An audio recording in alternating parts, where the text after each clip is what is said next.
Welcome to the Tiger Sculpture Project, work in progress, adding the fibre. Hello. Right, as promised, I would come back after last time making the armature. It's basically quite a long part of the process, which is adding the fibre, as in many hours. I found out, because of preparing for these presentations, that basically I do stretches of about 2.5 hours where I'm adding the fibre, and then I go on to something else to give it a rest. So the first little video I'm going to show you isn't 2.5 hours. You'll be relieved to know I've actually sped it up to about 3 minutes, and I will talk through it as well. But that was the first part, and then I've also done 2 more sessions of about 2.5 hours each to get it where it is now, which we'll talk about at the end. But it's fair to say that it's the kind of alien ugly stage, but more importantly the stage we're at is the keep the faith, because there are many times that you wonder whether it's going to make it through. And there are lots of tools to use for this, which is why we keep referring to videos and photos of the particular animal, because it helps you to look at what is it that you think is wrong, and also the things that I do to help me through that stage. But hopefully you will also see that if you ever commission me to do a piece of work for you, why I won't show you the in-between stages, because you'll be probably quite horrified to see that it looks awful for a very long time. In fact, I think I'd be quite worried if one of my pieces actually looked okay at this stage, because it's like it's too early for it to look okay. The only thing I can do is destroy it at this stage if it looked okay, because it's not actually big enough, it's not got its top coat on. Bearing in mind at this stage it's still core wool, even though I'm using yellow fibres, it's still core fibres. And what core fibres means is it's wool that's been washed and more often than not just carded. I have a carding machine. Which way shall I go? That way. I have a carding machine, and in fact in the video I use it a little bit on the yellow fibres, because it basically tangles fibres up but in a uniform way, so that I can actually stretch it and wrap it round wire, unlike combing, which is a completely different thing. And in fact I'm going to do a live this week where I'm going to talk about the different tools and things like carding machines and combing and things like that, and the differences. So that's just another lot of tools really with regards to the fibres we use. Anyway, I will play the video. Let me get us across to the video, and I will play and show you that this is where we took it from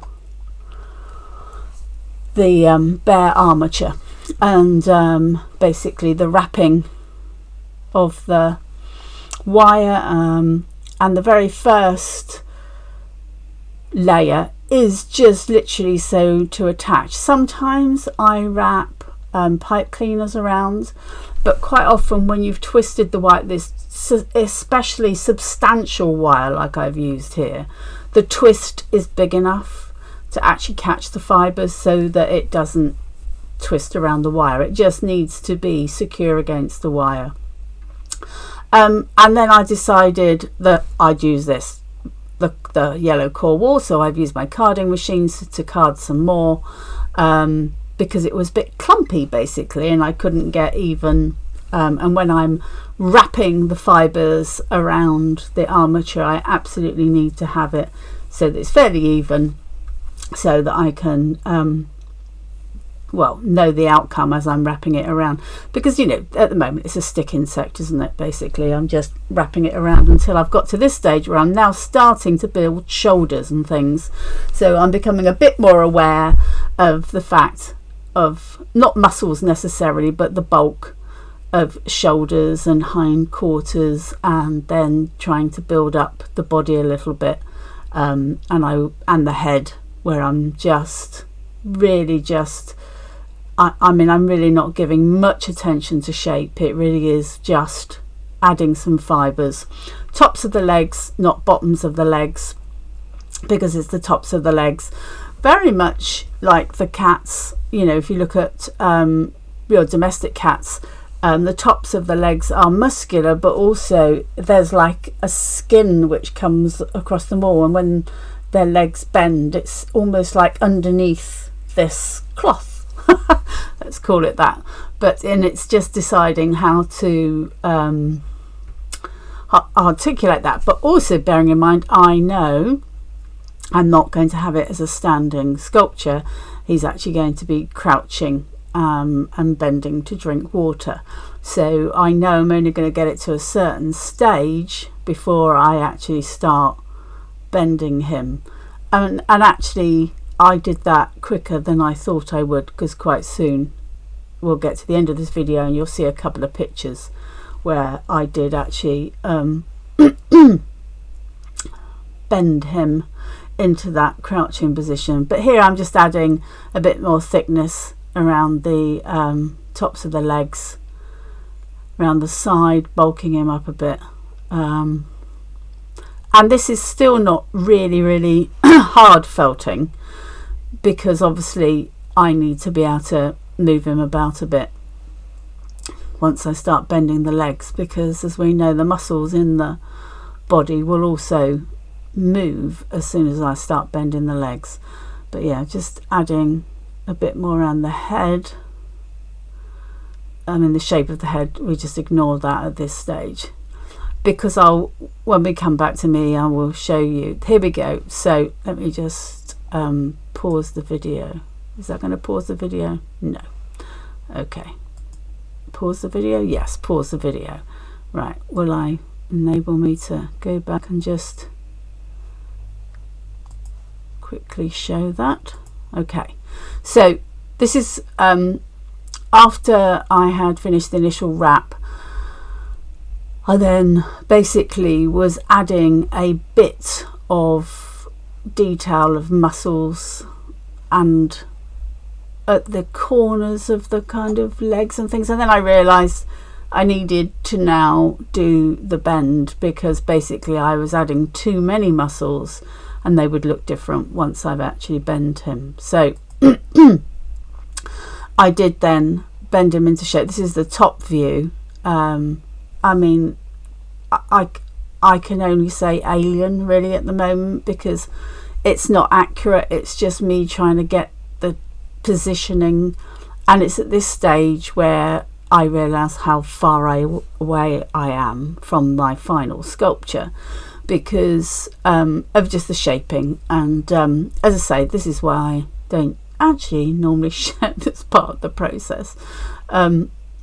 I think I've got another sideways shot in a minute. Yeah, now equally, obviously I haven't done much fibre on the bottom of the legs and the tops of the legs, the muscles, but I also think I've been a bit heavy on the underbelly. But at the moment it's all about the overall, so I need to thin the neck or extend the neck and get the muscles in comparison to that. It's all comparison and working, and then once you've changed one bit, going back and looking at the other bits in comparison to it. And then I put it onto the piece of wood that he's actually going to be on at the end, to see that I can actually get him in proportion to that as well. Okay, so back to me. There we go.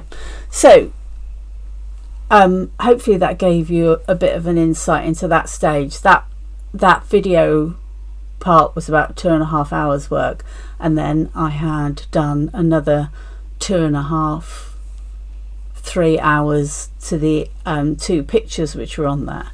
And then if I also bring you and show you where I am at the moment, which is In fact, if I show you that way, he looks, I keep thinking it looks like a trussed up chicken, but anyway, as you can see, he's bulked out a bit more. I still think he's a little bit too much of his underbelly. I don't think he'd be as much there.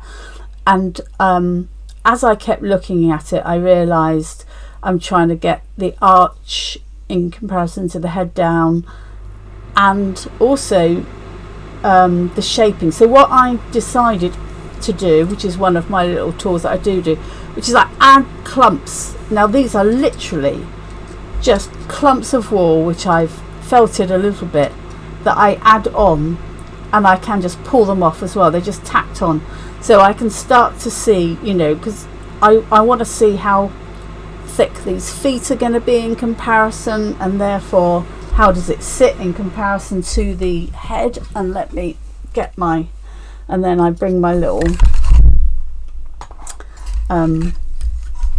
display piece, put him on, and actually see exactly how he's going to be and where he's bending down into the what's going to be water here, so where the tail will go down and things like that. So what I wanted to demonstrate to you was that this is a terrible stage to look at, and I think I've probably convinced you of that. Mission accomplished. But it's normal. It's normal for most of my projects I've ever done. Look, and sometimes you have a glistening moment where you think, oh yes, that's all going well, and then you realise you have to undo it all because it didn't go along with the other. You have to keep doing one. I call it obsessing. You obsess about a particular area, then you come back and look at the whole. You obsess about another area and come back and look at the whole. And it's just this constant, because there's absolutely no point in putting top layer and details on until this all fits. For instance, the head, I have made no attempt to get that shape right until I know it's at the right angle, because I love to spend a lot of time on the face and head. And if I get that right and then find I've actually got it out of proportion with the rest of it, that would just be not good. So, but also, as I say, I seem to do sessions of about 2.5 hours each project. Now that's why I have lots of projects on the go at the same time, because I get to a stage where I say I'm not improving it anymore at the moment, and in fact I'm probably making it worse, so I have to put it down. And then I go on to something else, or I might stop completely. But the whole time you're still thinking about it, and you're thinking, oh, actually, yeah, that this way, and you can play around. The great thing is that fibre sculpture is so forgiving. I always say I bow in utter respect for potters and anybody who sculpts with clay. And additionally, anybody who takes, you know, a lump of marble and chisels out and sculpts, because it's done. I mean, you've got one attempt at it. And, you know, with potters who spend all that time putting it, they could put it in the kiln and it just goes to pieces. So, you know, deepest respect. I literally can take a knife to mine. Now, I will just quickly go back to the head here. Is quite firm. I mean, he's not, you know, rock solid, but he's pretty firm. Where, and to be honest, the belly's quite firm as well, because I will be chopping some of that down. But when I say chopping some of that down, I do literally use a knife, because I'm not going to do this live and chop it in pieces, because that would be just traumatic for me. I don't know, it would be for you. but quite literally, because it's hard, I could just chop into that and I could slice pieces off, because it actually, it's like carving. Now obviously I only use that particular technique to take something off. Occasionally, if I was trying to define a muscle and I just couldn't get it by adding, I might put a line down with a knife, but then I would still need to add some fibre to actually soften that off. But bearing in mind, this all has to happen before you start putting the top coat on. You need to have got it right by the time you put that top coat on, because, well, there is going back. Obviously you can go back and take the whole thing off if you want to, but you've done an awful lot of work that you're undoing if you get to that stage. So lots of decisions yet to make and come to, but we'll come up with another project work in progress, which will be next Monday, but I am still going to go live tomorrow, Tuesday, and show you some of the tools that I use within my projects. So it's not just about using the needle, and traditionally the word stabbing has been used to describe the action of the needle into the wool, or I can't remember if it's in America or somewhere else where they call it poking. Anyway, some people call it poking, some people call it stabbing. To me, it is the wrong word, and other people suggest to me it just gives quite a violent act. And other needle felters, when they say to me they break needles or why are they struggling with a particular thing, I think that word stabbing doesn't help. So I think it's more of a tap. I think I'd tap because of the needle, you only use that. I mean, it's called a needle, it's nothing like a normal needle, it's got these little notches in, but the little notches are up to them. The little notches are only that, you know, like the first where my fingernail is, it's there. The rest of this doesn't, it's pointless. So people often stab right the way through their piece to their mat. Well, I mean, the furthest you should be stabbing is into the center of the piece. But if, like me, you've wrapped layers as you go, you should only be adding each layer on to the next layer. And if I've done something really soft before and I've then decided to harden it up, I would actually press it down with my finger and then tap it with my needle, which would then, that tapping action would manipulate the fibres as needed. So stabbing, yeah, not so much. I know tapping might sound really light, but that's enough. And I think if you think of it as a tap, it's probably a more accurate action. It probably doesn't feel satisfying in the sense that people feel like it's a bit more thrusting than that. But I think more often than not, that's what I'm doing, is tapping. So there you go. Was there anything else on my list that I needed to say? Adding fibres, chunks, forgiving. No, I think I've said everything. Brilliant.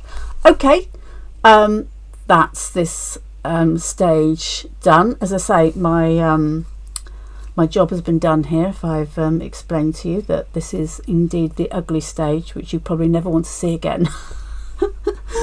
Next time I'm hoping it might be prettier, but I can't guarantee it. So I will see you next time.